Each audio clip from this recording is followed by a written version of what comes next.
Bist du gerade beschäftigt? Ich drehe gerade das Video über dich. Oh, sorry. Willst du den Zuschauern was sagen? Du bist gerade auf Kamera. Hallo.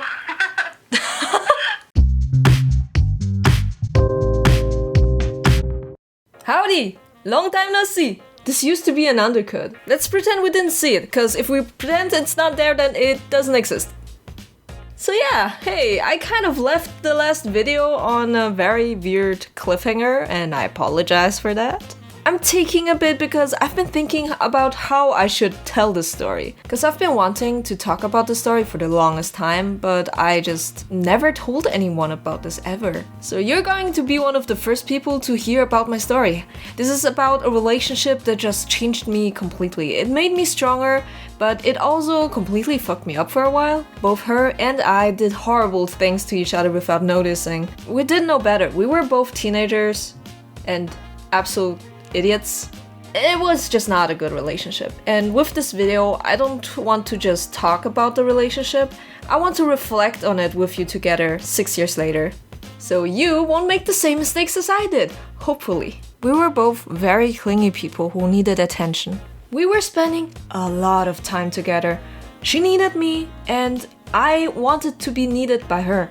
And then to add to it, she didn't have any friends, and I just ignored my friends to be with her, which made us just be even more codependent. And I didn't even realize what was going on until I was spending every hour with her. Things like that just slowly creep in, and you don't realize it until it's too late. And that's how life is blind. If you're in a relationship or dating right now, listen to me. Friendship is just as important as your relationship, okay? Don't throw it away. You need that support in your life. But back then, I didn't care. She loved me, I loved her back. My very first real relationship. We even shared our passwords for all the social media sites with each other.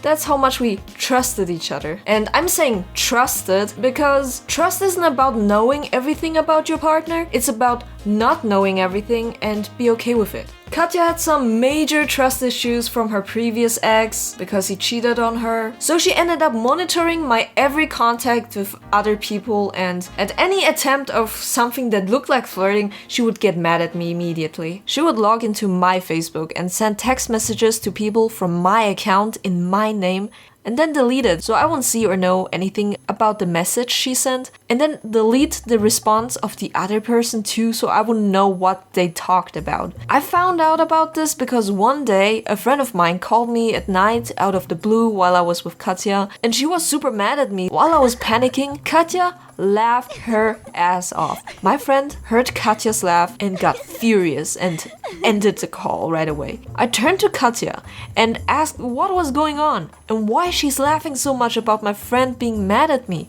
And Katja confessed to me that she wrote that friend and deleted the message. What did you text her? She seems to thirst after you so much. I just told her what had to be said. Katja, she's my friend. Oh, please, don't lie to me.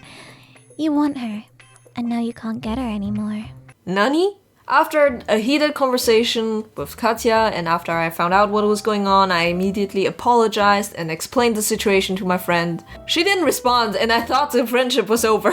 But she calmed down later and we're still friends to this day, and she's probably watching this video right now. Hi. Still, I loved being in a relationship with Katja. I just wanted to give that girl everything. She slept over almost every day. I cooked for her breakfast, lunch, dinner. I bought her food. I bought her gifts. And I supported her emotionally wherever I could. What a simp! But I wasn't perfect either. I was incredibly jealous, I was codependent, and I was anxious. But Katja would call me cute and pretty a lot, which made me feel a lot better. As a teenager, all I needed was outside validation. I couldn't give the validation myself. Now I can, but back then, I was reliant on my girlfriend to do that for me. And she used that against me. She would build up my confidence with lots of compliments, and then just pulled it away instantly whenever she felt like it. And when she pulled away, she started to do the complete opposite. Let us rate some insults I remember she said. Grow your hair out, you look like a boy.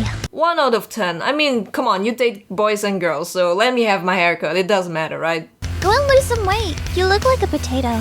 3 out of 10. I knew I was slightly overweight, but you know, potatoes are cool. You have no fashion sense. 5 out of 10. My fashion sense is immaculate.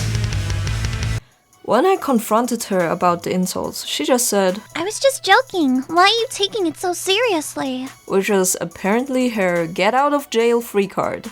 In general, you were not allowed to critique Katya ever. If there was any issues I had with her, something she did that bothered me, and I would try to talk to her about it, she would get mad at me. Because, and I quote, I can't be wrong, I'm perfect.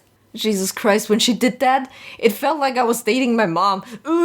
You know, people who don't love themselves are more critical towards others. They feel like it's easier to project than being honest with themselves and working on their own issues.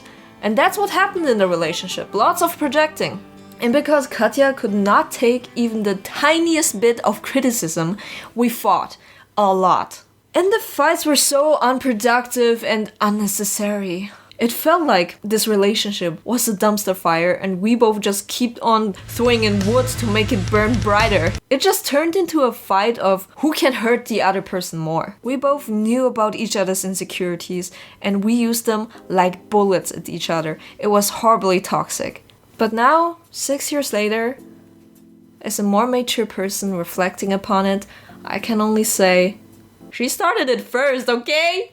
This is just a perfect example of why communication is so important. If one person in a relationship is not willing to communicate, the whole thing just comes crashing down. And before I realized it, I was emotionally exhausted. But mainly due to the constant lies. So many lies! Kat's words were often contradictory. She likes to lie about little things that actually you don't need to lie about at all, but she does anyway. And I don't know why. And listen here, okay? I'm like a freaking detective. I remember everything. If something she says contradicts something she said 3 weeks ago, I'm gonna know. I would even call her out on that and she would get so mad and be like, why do you remember things from 3 weeks ago? Listen, you just can't do that. I'm a Virgo. But Kat would deny everything, saying that I remembered it wrong. Like at some point I was doubting my own mind. Did I really remember it right?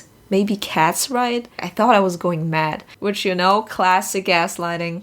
Everything she did was so childish. At some point I was like, are we even the same age? Is she like in reality 13 or something? So one day while Kat was in the shower, I took her purse and looked at her ID. And well, it turns out she was 17, but there was something else in there that shocked me way more. Her name was not Katya. It was an entire different name. Katya came out the shower as I was sitting there waiting to confront her. I knew my girlfriend was lying to me about a lot of things, but she even lied about her whole identity. I asked her why her ID had a different name. And without batting an eye, she replied, Oh, that's my cousin. People tell me that she looks a lot like me. Why do you have the ID of your cousin then? It's her wallet. I just borrowed it. And you guys have the same birthday as well? Yeah? It's not me. And you're saying you don't trust me? Alright then, sorry for doubting you. A couple months into the relationship with Kat, everything went downhill. I mean, everything was downhill anyways, but everything went more downhill. We were having a lot of frequent fights and they just kept piling on and on and on. And it's not like I wanted to fight, quite the opposite. I was trying my best to completely avoid the conflict. But she didn't respect me at all. She would randomly wake up telling me she had a dream about crushing on a random girl she met once, and the next day she would just message that girl and confess to her while she was in a relationship with me. The fuck? She gave me so much love at first, but when I did something she didn't like, she would take it all away at once. She would be giving me the silent treatment, or she would break up with me the moment I tried to set my boundaries. Boundaries. Can't even say the word. That girl broke up with me more times than I can count, because instead of working on it together, let's just leave, right? Yeet. And I always tried really hard to get her back, cause we were just this horrible mix of her not being able to take any responsibility of any faults she had, and I was someone who just took all the blame all the time. I was like, holy shit, everything is my fault. And I didn't want to have that regret of the relationship ending because it's my fault. So I just tried to chase her and try to make it work, and it completely emptied me out emotionally. And you're never supposed to chase someone who decided to leave you. And I knew it back then, but I just didn't listen because I had no self-respect. And every time I would cry in front of her, I would turn my head away or bury it in my hands. But she would take my head and turn it to her and just watch me cry with that completely emotionless face of hers. It would be the only time she would ever actually look into my eyes without breaking eye contact.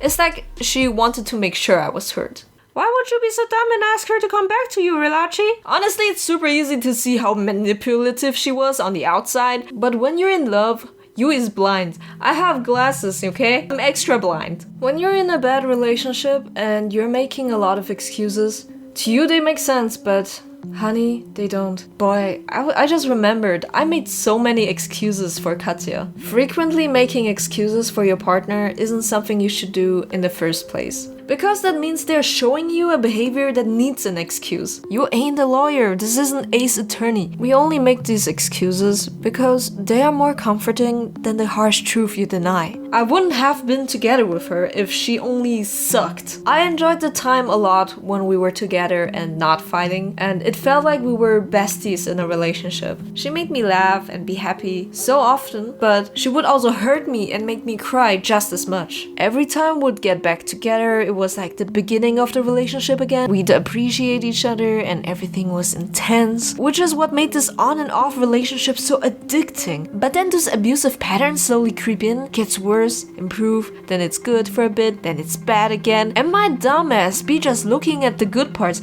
but the bad parts? Who dat? Don't know her. And due to these lows, those highs were immaculate. I like that word, immaculate. Kat could do something as little as, I don't know, give me a compliment, and I would be so amazed by this grand gesture of love because in the next moment she could be ghosting me for days. You never know. And you know what's crazy to me? Katya made our relationship look so perfect online, but yeah, you know, the behind the scene. And just like how our relationship was war, our relationship was war too. It was the stupidest and most toxic breakup I ever had. Stay tuned for that, and don't worry, this time I won't take as long as upload. But if I do though, subscribe.